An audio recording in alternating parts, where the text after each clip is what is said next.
ଆପଣଙ୍କ ଘରେ ମଦ ପିଉଥିବା ବ୍ୟକ୍ତି ନିଶାରେ ଜଡ଼ିତ ଥିବା ବ୍ୟକ୍ତି ନିଶ୍ଚିତ ମଦ ଛାଡ଼ିବ ଥରୁଟିଏ ଗରୁଡ଼ ପୁରାଣକୁ ବିଶ୍ୱାସ କରନ୍ତୁ। କ'ଣ କରିବେ ମା ମାନେ?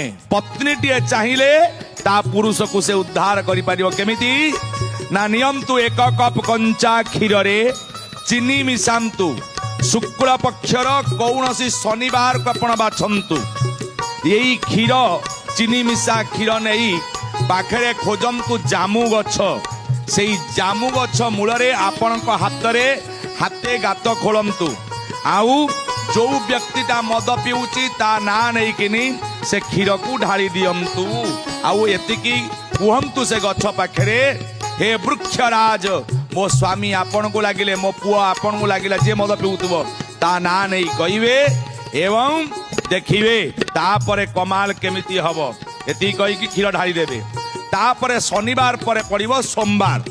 ସୋମବାର ଦିନ 400 ଗ୍ରାମ ଖଣ୍ଡ ହଳଦୀ ଗୋଟିଏ ହଳଦିଆ କପଡ଼ାରେ ବାନ୍ଧି ମଦ ପିଉଥିବା ଲୋକର ନାମ ଧରି ତାର ମଦ ପିଇବା ଅଭ୍ୟାସ ଛାଡ଼ି ଯାଉ ବୋଲି 7 ଥର କହି ଯୋଉ ପୁଟୁଳିରେ ହଳଦିଆ କପଡ଼ାରେ ବାନ୍ଧିଥିବେ 400 ଗ୍ରାମ ହଳଦୀକୁ ଦେଖିବେ ଘରେ ବା ଘର ବାହାରେ ବା ଯୋଉଠି ଜଳପୂର୍ଣ୍ଣ କୂଅ ଅଛି ସେଇ କୂଅରେ ଆପଣ କ'ଣ କରିବେ?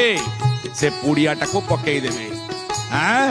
ଏମିତି 7ଟା ସୋମବାର ଆପଣ କରିବେ। ଶୁକ୍ଳ ପକ୍ଷର ପ୍ରଥମ ସୋମବାର ଠାରୁ ଲଗାତାର ଆପଣ 7 ଦିନ କୂଅରେ ପକେଇବେ।